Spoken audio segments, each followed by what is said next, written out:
Olá pessoal, tudo bem? Bem-vindos a mais um novo vídeo. Eu me chamo Sudelão de Castro. Será que aumentar a quantidade de pontos na carteira de habilitação resolve os problemas do Brasil?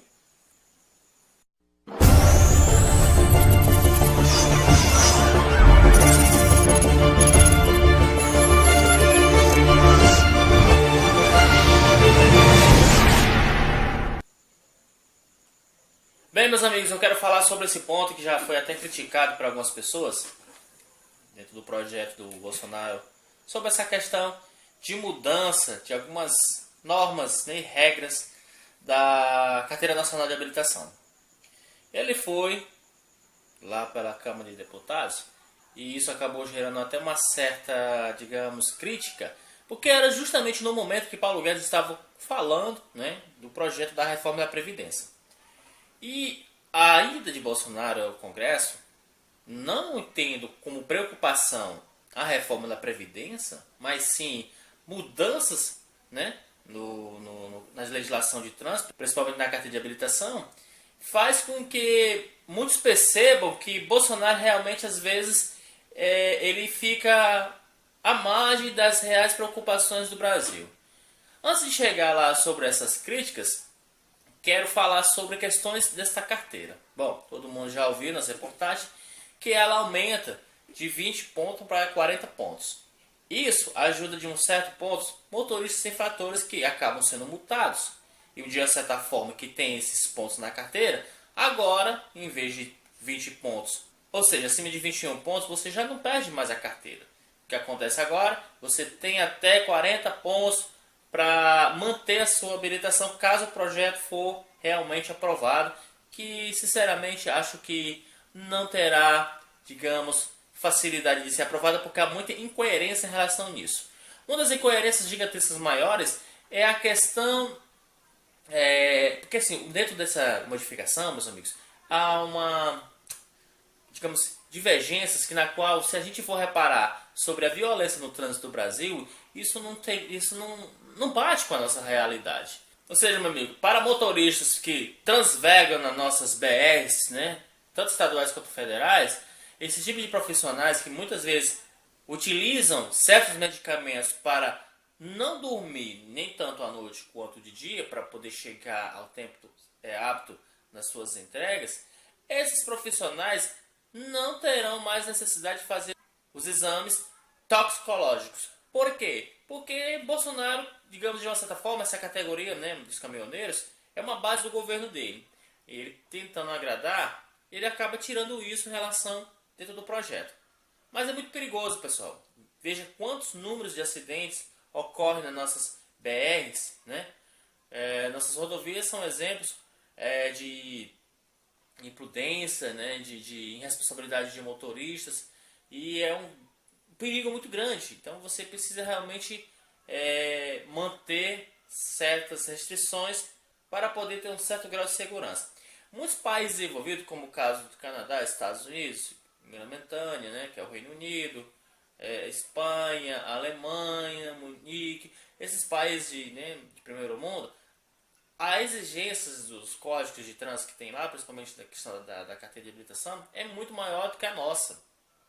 A pontuação não chega a ser igual à nossa ou maior, às vezes até menor, mas que existe a questão do bom senso e da responsabilidade da prudência dos condutores de veículos. Mas se isso fosse só uma questão, não, existe outras questões que fazem com que ele seja também, de uma certa forma, grotesco em relação aos cuidados da segurança do trânsito. Por exemplo, nós temos casos de crianças que quando elas não estão na cadeirinha, os pais podem ser multados, né, devido a essa infração, e agora receberá uma advertência, mesmo que a criança esteja no banco da frente. Então, se você é pai e se preocupa com a segurança do seu filho, eu acho que você não vai concordar com essa ideia e sabe que a melhor forma é a criança estar na cadeirinha, no banco de trás e com um cinto de segurança, né?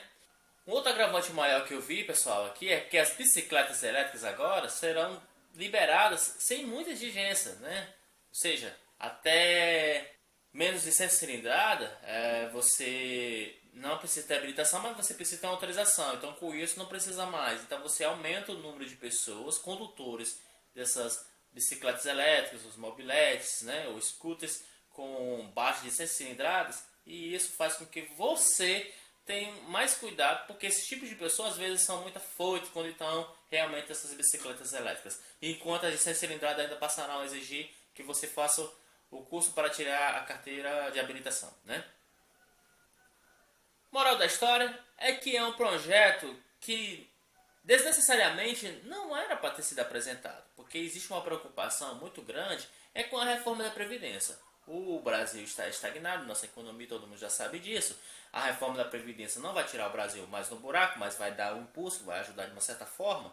E correndo o risco que existe a possibilidade, na verdade, já é uma coisa mais real e concreta do que um possível plano B. Mas na verdade, realmente é uma coisa que precisa, que o governo senão não vai ter como pagar, que é o crédito suplementar.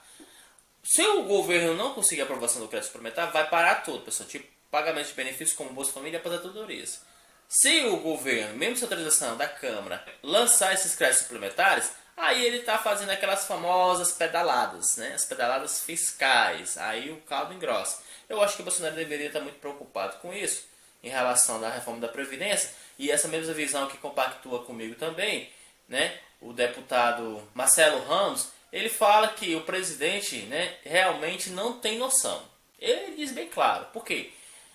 Na comissão da reforma da Previdência, na Câmara, o deputado Marcelo Ramos criticou o perfil no Twitter, na terça-feira, a visita de Jair Bolsonaro à Câmara para entregar o projeto de lei da CNH, Carteira Nacional de Habilitação. Depois reclama quando digo que o presidente Bolsonaro não tem noção de prioridade e do que é importante para o país. E aí, no Twitter do Marcelo, né, do deputado Marcelo Ramos, além de falar isso, ele diz assim: enquanto estamos num seminário sobre reforma da Previdência, ele está vindo para a Câmara apresentar, né, PL, que trata de aumentar pontos da carteira de maus motoristas. Então essa crítica foi bem acentuada, porque, na verdade, esse projeto não teria tanta importância. Talvez o esforço de Bolsonaro ir na Câmara, em vez de fazer aquele charme de deixar uma PL, questão da mudança da nova CNH, e fosse realmente conversar com os deputados sobre a possível reforma da Previdência. Sabe por quê, meus amigos? Porque isso acaba impactando realmente da nossa economia. E, claro, lá na palestra, Paulo Guedes deixou uma coisa bem clara para todo mundo entender, que não haverá concursos públicos por um bom tempo, meus amigos. O ministro da Economia, Paulo Guedes, confirmou na terça-feira que o governo optou por não promover concurso público por um tempo. Então, você concurseiro aí que está ansioso, aguardando concurso, tipo aqui do estado do Ceará, devido à falta de recursos, os daqui foram cancelados, aí acompanhando também os concursos federais. Segundo Guedes, cerca de 40% do funcionalismo federal atual deve aposentar-se até no máximo aí 5 anos, que possibilitará ao governo enxugar a máquina pública sem demitir. Nos últimos anos houve um excesso de contratações, os salários subiram ferozmente, declarou o ministro. Então, o ministro fala que se o governo esperar durante esses 5 anos e um pouco mais, e não fazer novos concursos, essas pessoas que vão pedir aposentadoria, os concursados federais, vai dar em torno aí de 40%. Pessoal, quase 50% do funcionalismo público federal vai se aposentar. E não terá concurso para recolocar esse pessoal. Porque a meta com o governo Bolsonaro é manter os que vão ficar ainda na ativa, né, aproveitando a saída dos que vão se aposentar sem precisar fazer nenhum tipo de demissão. O ministro descartou algumas medidas tomadas recentemente para desburocratizar os serviços públicos com simplificação das aberturas de empresas. E Guedes acrescentou que a metodologia será estendida a outros serviços, mas não deu mais detalhes, pessoal. Então, seja adeus concurso, não terá mais concurso. Para finalizarmos sobre todos esses abalos que aconteceram realmente durante o dia em Brasília, e também boa parte no Brasil também, o CAPES ele anunciou um novo corte aí das bolsas de pesquisa, exatamente. E o bloqueio chegou a quase 3 mil bolsas novamente, né? Então a Coordenação de Aperfeiçoamento de Pessoa de Nível Superior, que é muito conhecida por nós, que é o CASP, anunciou na terça-feira um bloqueio de 2.724 bolsas de mestrado, doutorado e pós-doutorado. Sendo que no mês passado ele já tinha cortado 3.500, pessoal. E aí acrescentou dando lá 1.200, né, aquelas reabertas com a questão das críticas que foi dada, levou uma avaliação, ele remeteu mais 1.200 abertas, enquanto na verdade tinha acabado fechando 3.500 e agora com mais 2.700. Então o corte nas bolsas de pesquisa foi o estopim para os protestos no mês passado, que encadeou todo aquele procedimento das manifestações do dia 15. O que eu quero dizer com isso? A situação no Brasil é grave, não tem dinheiro. Uma das áreas mais prejudicadas realmente que está sendo a educação. Com certeza a saúde e a segurança serão os próximos. Volto a falar novamente. A reforma da Previdência não vai tirar o Brasil do atoleiro, mas vai impulsionar certos setores e vai dar um alívio, uma ajuda. Talvez a reforma não seja aprovada com 1,2 trilhões, mas ficará bem próximo da casa dos 700 bilhões. Né? Porque até esse projeto da reforma da Previdência é muito baseado naquilo que o Michel Temer tinha, que até acharia bom se tivesse sido aprovado com 500 bilhões. O problema é que ela não foi aprovada porque devido àquelas revelações com Joesley Batista, a situação dele ficou um pouco mais delicada e em vez de convencer os parlamentares a votar na reforma da Previdência, ele teve que convencer a votar para que ele não fosse investigado pelo Supremo.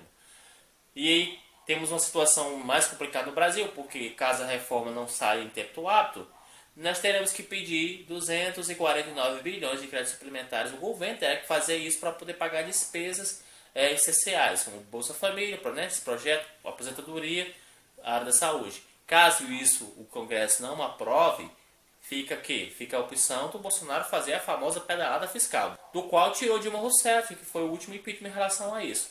Existe sim fortes temores na economia, é claro que ninguém espera que as coisas piorem, na verdade o pessoal está buscando melhorias, mas essas melhorias não chegaram mais rápido por falta de empenho do presidente. Então, mas eu me despeço por aqui, galera. Valeu e um forte abraço.